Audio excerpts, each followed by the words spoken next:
Hello and welcome to the B-Bun episode 50. Yes, the 50th anniversary. The big half century. Yeah, the 50 episodes deep. Loving it as well. Absolutely loving it. Anyway, back to the calendar. Here we go. I'm your host Baron Marf, and I'm joined as always by the legend himself, Angry Link. How you doing, buddy? Still trying to find something to obtain this or deserve this legendary status you keep adorning me with. Every time you know you're going to get it, 50th episode, 50 deep, you got to do something about this.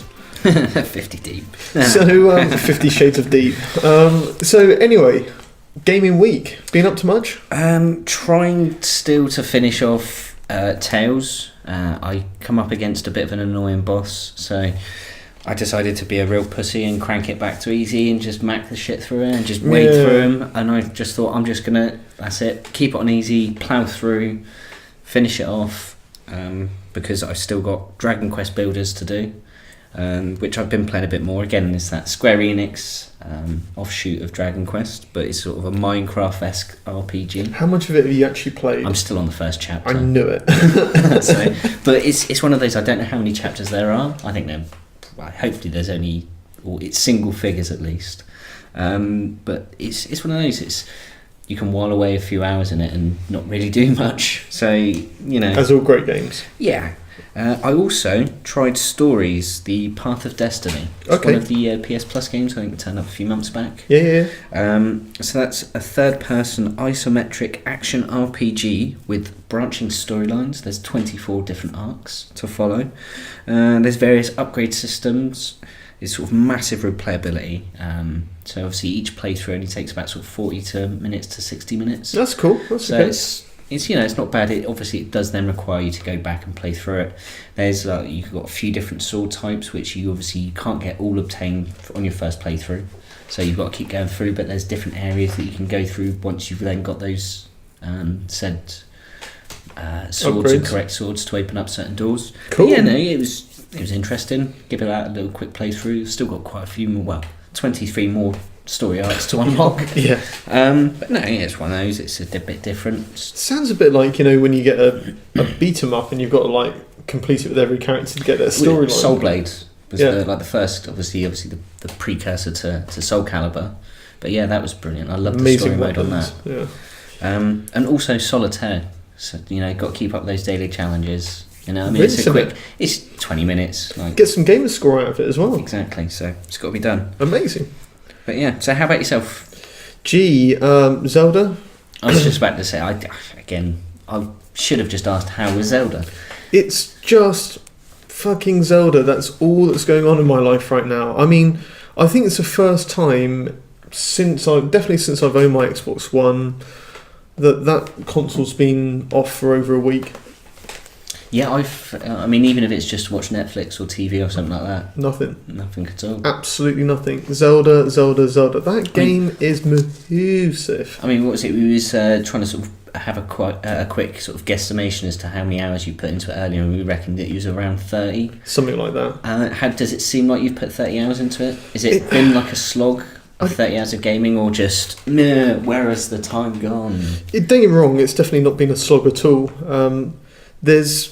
Without going into any detail or any spoilers, there's 4 main sections you got to go to defeat a boss and complete an action sort of thing. Yeah. And I'm concerned that I haven't completed all 4 yet. I've done 3 or 4.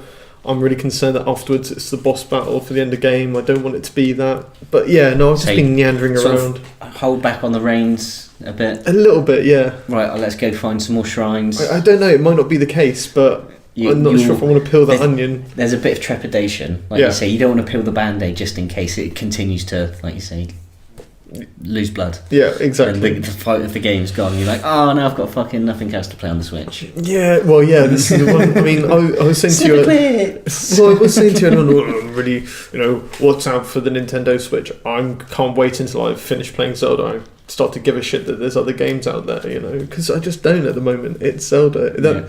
It's the Zelda console for me right now. I think that's what it is for everybody, to be honest. And then they're like, oh, but Snipper Clips is great as well, though.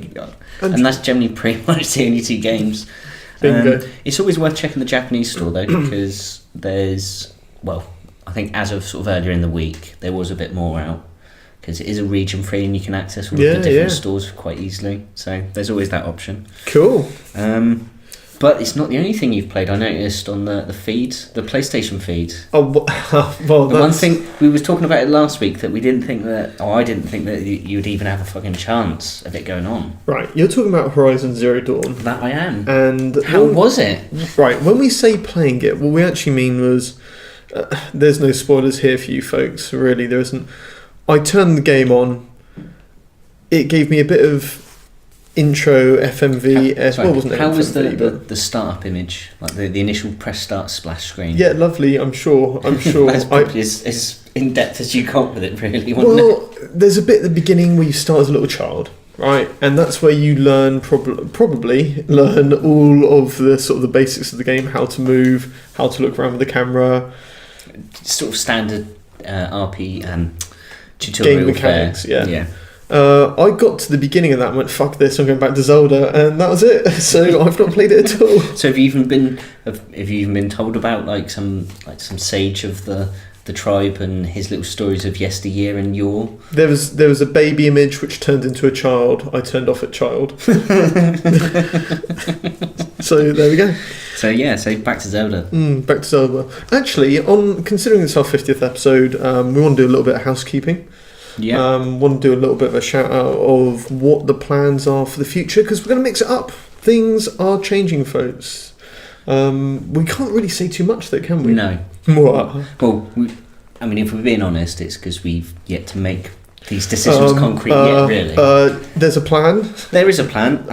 But yeah, so it's a case of watch this space. Yeah, no, we're gonna change things for the better, I think. We've got some interesting ideas. We just need to solidify it a little bit, but yeah.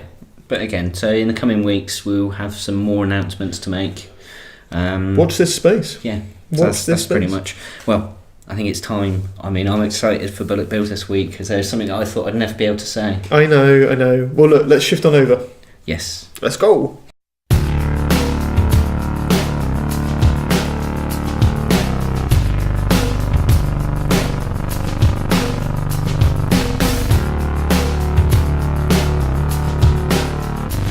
It's Bullet Bills Big 3, baby. It's the bullet time, the news. And first bullet hole this week, what we got, Link? We've loaded up the clip with a bit of the lone wolf himself. It's the man of the hour. Who is better Jesus by... He only obviously walked on water. This man swam through land. And it was the immortal Chuck Norris. The one and only. Is the immortal Chuck Norris. Yeah. So yes, he's getting his own game. Obviously nobody could control Chuck Norris up until now. No. Can they now? Kind of. It's non-stop Chuck Norris. So it's releasing on iOS and Android devices sometime in April. Do you play as Chuck Norris? No, you play as his sidekick. But to be fair, nobody can control Chuck Norris. True, that is true. But I'll quite happily take being a sidekick. It'll be just like that movie from the 90s, Sidekicks. Good. So, good. I get to see Chuck Norris roundhousing people in the face. What more do you need? So, what do we get to do with Chuck? Well, it's based on the Flare Games' previous release, Non-Stop Night. So it's a case of an ever amounts of waves after wave of enemies and different floors and levels, blah, blah, blah. You go through, you've got various skills and upgrades that you can do, and eventually you get to a certain point you can reset and blah, blah, blah. Have they just printed Chuck Norris's name onto their game? Yeah, pretty much. Amazing. But I'm totally sold. It's free. So, good price. I can come back and Chuck Norris has been happily roundhousing people to his heart's content while I've been doing other stuff. Great work, Chuck. Exactly. What more do you need? Sweet. Cool. So, shifting on to our second bullet hole for this week. It's Microsoft. Yeah. And they're talking cash. Specifically, they're talking about the Scorpio, or as Link, as you've more recently dubbed it, the Scorpio, because she's hot. She's hot to trot.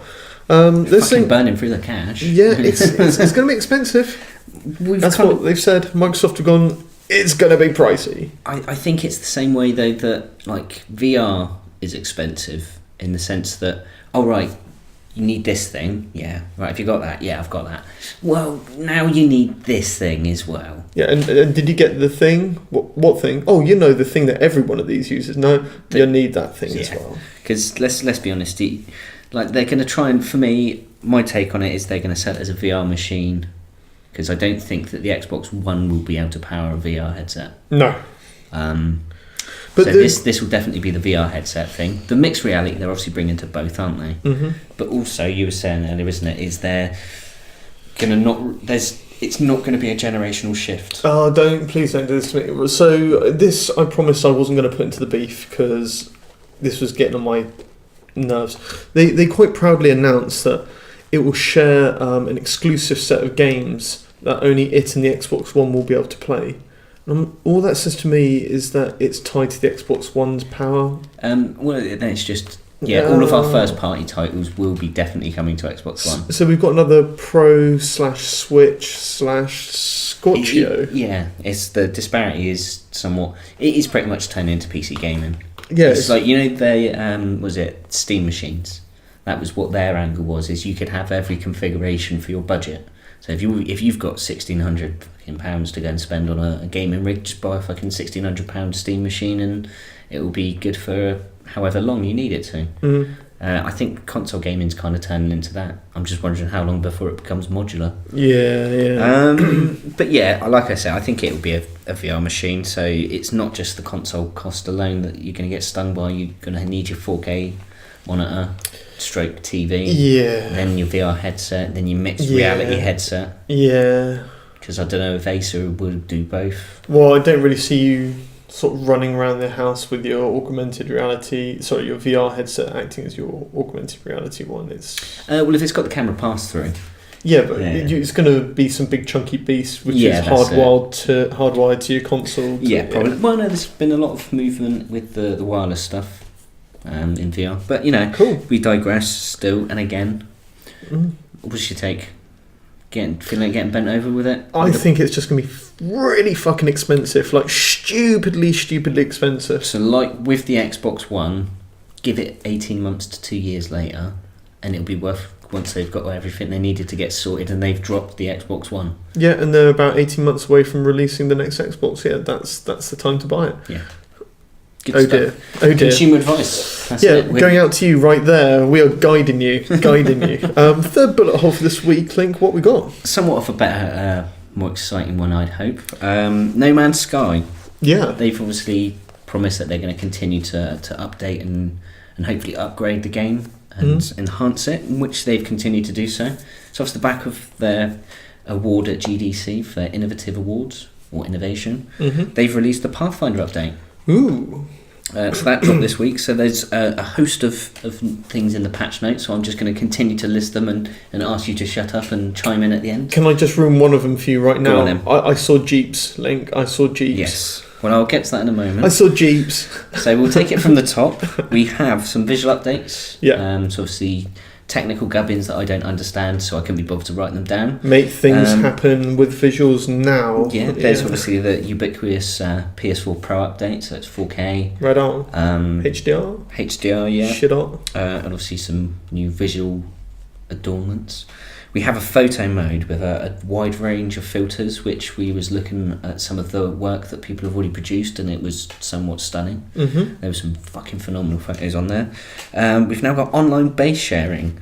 I mean, I couldn't see any details as to how it works on PS4, or if it works on PS4, but it's via Steam Workshop on the PC. Cool. You can now own multiple starships. Nice. They now also have a class and a rarity. So you've got fighter, shuttle, a science ship, that kind of stuff. So they've all got more. They're more suited to various roles. Obviously, the shuttle being a good all-rounder. But yeah, so they've got different rarity and classes behind them now. Is this the beginning of Destiny? It does seem somewhat. We've talking your Jeep's exocraft. Yeah. So we have 3 different types. We have a somewhat more of a hovercraft. It's a really nippy, speedy one, but it can also glide over water. We have like more of a race buggy kind of one. It's just a good all-rounder. And then we have like the cargo one, which can You can put a mining laser on there, so it's like you say, go out getting a shit ton of resources for it. Sweet. You can call them in to wherever you are on the planet. I think it's only available on your home planet though. I'd have to double check on that. I couldn't see anything about it, but watch the space and I'll find out with some hands-on testing. So lots going on in No Man's Sky. Yeah, well, there's still more. Still more. We have exoclass races. Nice. So there's more base building options. Wait, races with who? It's time trials at the moment, so you can set up a racetrack in your back garden. Can we have multiplayer? Is there multiplayer in this list? Well, if you was to believe what they said at the start of it when it released, yes, there is, but kind of not really. Brilliant. So that's really the next thing that people are looking for. You may be on a server where you can see a dot where somebody else is, but probably not. Yeah, no. Well, there was the 2 invisible meetings, wasn't there? Yes. But yeah, we've got new shops and traders and currency items. There's new base options, so different biomes that you can build and different decoration options. Ooh. There's multi-tool specialisation and classes, going back to the Destiny thing, so they've all got a rarity. Good. Good. And now we've got a discovery menu and a mission log as well, so you can obviously, it's a bit more, hopefully, to drive you to find stuff to do something. Yeah, it's at least a log of what you need to do, and you can obviously track to do a few things at a time. So how long do you reckon it'll be until this is a game? It's starting to get there. They're actually starting to put a few elements that would drive you to hopefully play it a bit more, because let's be honest, from what I've read of the different various storylines, like to get into the centre of the galaxy is just somewhat, really, that was it. Oh. I'm here. Oh, great. So there's actually some stuff to do now. So that's good. Okay. It's I enjoyed the Foundation update. I enjoyed getting a base together and getting my farming going, so I didn't have to go travelling and scouring these fucking planets for that one fucking element that I need. Do you know what? Generally, I found No Man's Sky. Well, in fact, Brian Altano, IGN said, No Man's Sky, the game that everybody feverishly waited for 4 months and then played it for about a day before they realised that they weren't interested in it and moved on. And it sounds like it's now starting to get. I mean, and you know, less like that. Yeah, less like that. Yeah, maybe get 2 or 3 days out of it. The main thing is they put photo mode in. Yeah, that's the one thing they should have really released with, because again, like we were saying earlier, going back to it, some of the photo and artwork is beautiful, fucking gorgeous, really beautiful. But you know, hopefully it starts to get more of a rounded, complete experience. No Man's Sky, check it out. Right, well, we should shift on over to the beef. Yes, it's yeah. It's beefy time.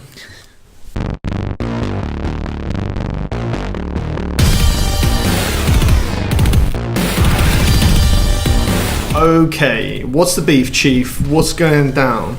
Well, Destiny 2's going down, Link. Yes, yeah. Bungie recently answered an often asked question. What the fuck's going on? Basically, what of our Guardians will carry over into Destiny 2? So their answer? Yeah. Your avatar. So not your character, i.e. possessions, powers, the effervescence stuff or currency that you currently may have. No, none of that. What about weapons? No. Yep, so all of the hard-earned loot, all of the hours you've spent scouring these vaults and strikes to get that one piece of armour or one weapon to complete your perfect build. Yep. Wasted. Pointless. Oh, you are fucking kidding me, man. Gone. I've spent a lot of time on Destiny. I've spent a lot of money on Destiny. Well, yeah, there is that. I mean, that's for me a big problem. How did they cut it? The bit that I particularly like is they were pitching it in a way where they were kind of saying, hey, don't worry, because although this stuff isn't transferring, you'll still keep your relationship with your avatar. What the fuck are you going on about? Seriously, like, I don't care. If you don't know, you didn't put any storyline into the game, really. There was no here's my relationship with this character. It was just a voice. Yeah. It was a more bland shepherd. I'm surprised Nolan North wasn't doing it. Oh, well, no, they got him in and they rectified their mistake, didn't they, when they released the Taken King? Gotta get him in there somewhere. Yeah. But, no, it's just, no. It's not I don't care about that bit of my character. I can understand them wanting to leave behind Destiny because it's clear that they're going forward with a new system and how the game plays is going to be vastly different. But there is means and ways to get things in. Like, for example, I'm pretty sure there's going to be rocket launchers in the game. Yeah. So why, I'm pretty sure there's going to be assault rifles in the game. I mean, I think we may have, I don't know if we talked about it on a previous podcast, but I've talked about it with you before. You can have a quest system that after you get through certain milestones in the game, it can follow your save file. You can then go back and try and get this. You've got to hunt the parts down. What was the best part of the last couple of expansions? It's all about building up those rare weapons. Hunting the weapon parts down, and like you say, the sleeper stimulant. While it was a bit of a letdown in how it was delivered, like in terms of the time gate. Oh, now it's available after the fucking months that people were scouring all of the Destiny files and all of the updates on the website. Yeah, all of that was obviously somewhat letdown, but the actual mission side of it is you've got to collect these parts and what do they do, and you've got to unlock them, and there's little puzzles attached to them. That was brilliant. I fucking love that. Bring that into Destiny 2 so I can find my sleeper stimulant. This is the gun that I killed fucking such and such with. That's the relationship that you've got. The avatar is the one thing that most people would love to be able to change, and if given the chance would start again. It's just completely bland. There is nothing in your character. I mean, at least in the world of Mass Effect, you can choose to be a bit of a dick, or you can choose to be a bit of a nice guy. Yeah, there's at least some follow-on from your actions, and there's a legacy left behind by your actions. Yeah, in this, it's just thanks for the money, moving on. It's rinse and repeat. I mean, Destiny itself, I think it was poorly designed in the sense that they knew they should have known that they wouldn't be able to keep up with a voracious amount of content for people to hoover up. But why not create the content so it's more free-flowing? And like the same we were talking about with No Man's Sky earlier, and it's a case of you creating your own stories. Like, I remember the one sort of big thing that Destiny was sold on, for me, that I was sold on, was this whole thing that you're on this big plane or this big area, and you're heading off to a mission to do something, but there's somebody else that's in a rugged battle with something, and you can just think, fuck it now, let's down tools for a minute, let's help this guy out, let's fuck this fucker up, and we'll carry on. And then that guy could then maybe join you on your mission. And that was the way they sold it, and Destiny wasn't like that at all. It was, alright, I've got to go on patrol, I'll do the patrol missions, I'll get my fucking bounties done, and then I'll go on the strike, I need to get this done. It's very grindy, isn't it? It is, it's just go back and play the same mission with no other fucking extra flavour. It's just like going into McDonald's and just saying, can I just have some plain chips? I'll have them again, please. Going chips, back up. Please. I didn't get the flavour that I wanted from those first ones. Can I go back and have some more? Same chips, please. Yeah, and it's just there. I mean, Destiny for me was always something which had great promise, and I think they built a relatively solid mechanic and physicality in the world. You know, the impacts, bullets, the game weapons. itself is brilliant to play. I fucking love playing the game. But the main issue is that they started from an offset making promises that they were saying we'll do this, and I guess it was it'll be a 10-year game and it'll be this and it'll be that, and they did all of these things assuming that their tech was up to scratch and that they were just going to fill in the gaps in between, and they found the gaps to be chasms, just huge canyons of we can't do that with this generation. I think the model's changed though, isn't it, in terms of how people look at games. Like, I think the season pass model is kind of dying, thankfully, and it's more of a, like, you look at with the Eververse or the Eververse stuff. Here's something we can do and create content. I mean, look at GTA Online. Yeah, it's a perfect example. You don't need to charge someone fucking 40 quid a year. I bet they make huge amounts of money. Yeah, huge amounts of money. So I think going forward, I think Bungie made the mistakes of thinking that the model was going to stay the same. They'd seen the Warcraft model. They were obviously tying up with Activision, who have perfected bending people over and fucking... It's a cash division. Well, holding them up by the ankles and shaking them until everything falls out, including teeth. Yeah. they saw that, and then they've gone for that model and think, yeah, we'll go for the season pass, and every year we can do a really big, cool expansion, and we can bring fucking stuff in every now and again, and little bits here and there, and it's kind of the tech that they've got available, and the just didn't have the legs. manpower. It doesn't have the legs to carry them for the period of time they're looking to do with it. Well, I mean, we've joked before and time again that first year, anybody who paid all of that money for all of the content was you were basically an £80 beta tester. Because once the Taken King come out, you're like, well, now this actually starts to feel like a complete game.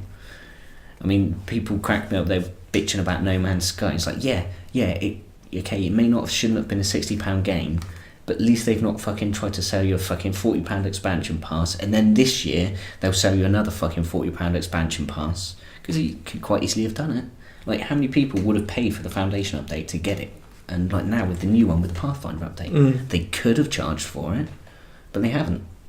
Yeah, so, agreed. There's like the outpouring of rage at that. It's just somewhat strange. All in all, I'd say Destiny has been a very, very, very, very, very expensive alpha. That's pretty much my my closing argument. And we thought we were just beta testers. Yeah, how wrong were we? They're still looking for more money. Old. Yeah, I mean, they've got to do something very fucking special for me. Yeah, for me to be invested. Well, look, what we've done right here is we've laid that beef out.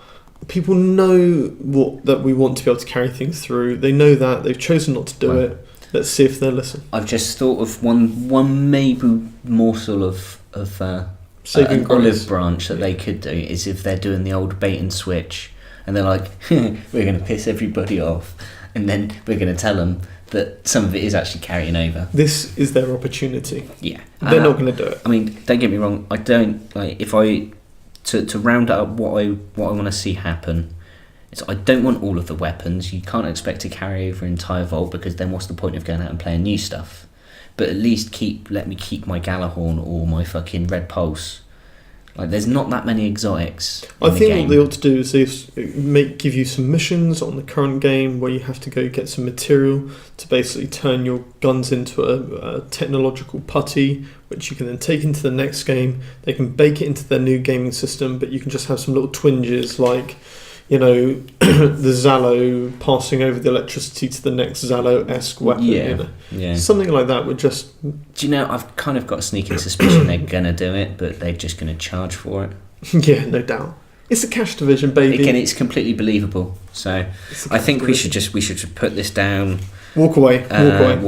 Yeah, because we could mosey over to Uncharted territory. So hopefully a little lapping of the waves of goodness. Let's take it to the beach. Right, let's go.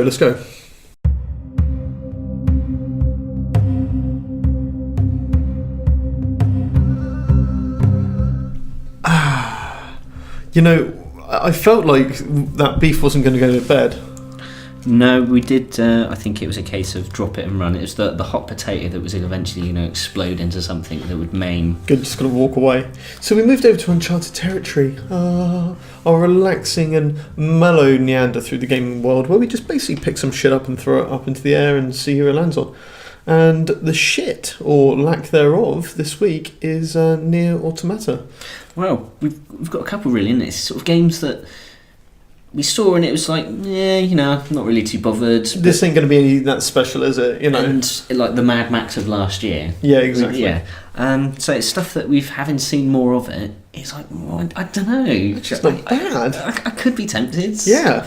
So yeah, like you say, we're starting with Nier Automata. And then we've also got a little Sonic Mania at the end. Yeah. But touching on Nier, so basically this is it's not a sequel, it's not a follow-on, it's just in the same world, universe, I guess. Yeah, cinematic universe, or narrative universe, if you will. Yeah, of the original Nier. So original Nier was quite a ballsy attempt at making a game. It was somewhat ambitious. It was a RPG / beat 'em up / shooter / what the fuck is going on? Puzzler. There was all sorts of Bomberman-esque style bits and all. Yeah. It was crazy, and I really like the idea that this sort of niche little game was being developed.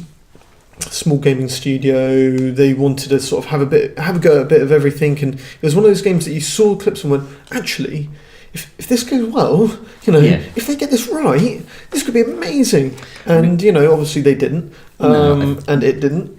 It's kind of we were talking about this earlier, wasn't it? It's just maybe they bit off a bit too much. Yeah, I think they kind of went. We want to do everything because I was obviously reading notoriously Japanese studios were a lot smaller. Yeah. And again, because this is a brand new IP that Square Enix at the time wouldn't have had an awful amount of cash to throw at it. So it would have been quite a small team, and I think it was somewhat. If it is in a Western studio, for example, you think there would at least be sort of 2 or 3 times more people working on it to hopefully give it the manpower that it needed to bring it together properly. But yeah, like you said, it's a very ambitious game. Yeah, I mean, somewhat lacking, wasn't it? So everything they had to go at everything and didn't really complete any of it. Jack of all trades, master of none. Yeah. Indeed, and so the main character, this guy, he's got a daughter. She's ill. He's having to treat her, working for it. Generally, Link's just choking on a cup of tea here. This is magical. Have I done something completely inappropriate? Oh no, I think we've lost Link, literally. Man down. Man down. Oh, that went down the wrong way. Well, okay, Have to excuse me? Really scared I was making some unaware child abuse remarks or something. No, you're all fine. Whew, dodged that bullet. But yeah, so anyway. Sick daughter? Yeah, alien, sick daughter. Is it some alien virus or some shit? No. Well, long story short, you've got to carry on treating her. Everybody in the local area is poor. They've got no money nor of use. You go work. You're a weapon fighting-esque badass. Blah blah blah. Yada yada yada. Typical Japanese storyline. That makes no sense. You got it. Yeah. So in the second one, they've kind of said, right, well, the world's had some sort of apocalyptic event, alien invasion. Humans have retreated to the moon. There's some sort of synthetic-esque life forms being used to wage the war on Earth, and lo and behold, you're one of them. Crack on. Yeah. And then apply crazy Japanese generic storyline thereafter. Yeah. And so very much, we'll just shelve the disbelief and put that to one side, and we'll just commit to this is fine and everything's okay, and we'll believe it. It's like putting a pink bow on before you walk out the door. I've got to commit to this all the way. Yeah, that's it. Confidence is key. Yeah, this is ludicrous. Let's crack on. And once again, they've gone sort of hack and slash, RPG, I was gonna say, shooter. It's a bit of everything, isn't it? Yeah, there's everything in there. Puzzler. And, we watched some video footage of it beforehand, and there's a lot of crazy shit going on in there. Yeah. I mean, I've, again, read a few bits this week about it. Obviously, it released last week. To general release in, obviously, the West. And, yeah, it's reviewed really well. There's lots of good feedback on the control system. Yeah, it's fucking tight. Obviously, it's published by Square Enix, but it was developed by... Platinum Games. Platinum, baby. I mean, we saw some of the gameplay with obviously the hack and slash elements and the shoot 'em up mission. The shooting side of it. It's very much sort of Bayonetta-esque.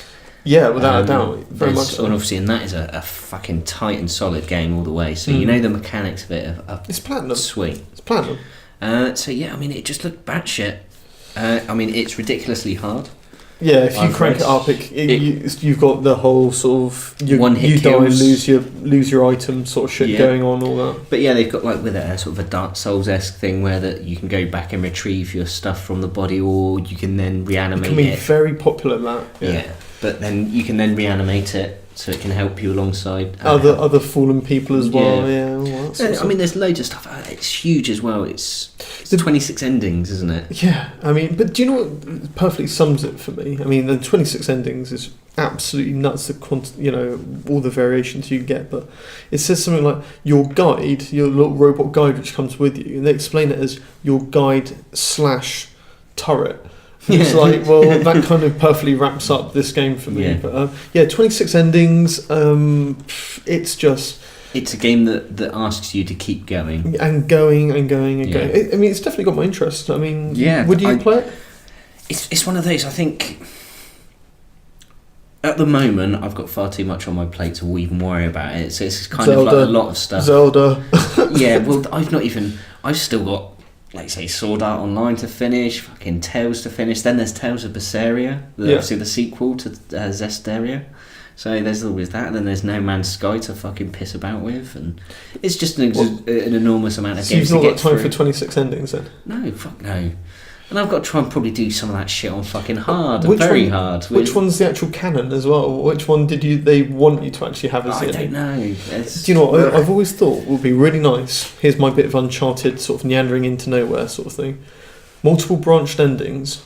I'd like them to have like a canon percentage. So depending on which one you get, you find out which one's closest to their intended canon for moving forward. Oh right, yeah. I quite like that idea. I did like it the way Telltale did it with like all of their games. That it would show you that 46% or 54% of people chose this one. Yeah. And I thought that's quite cool. Yeah.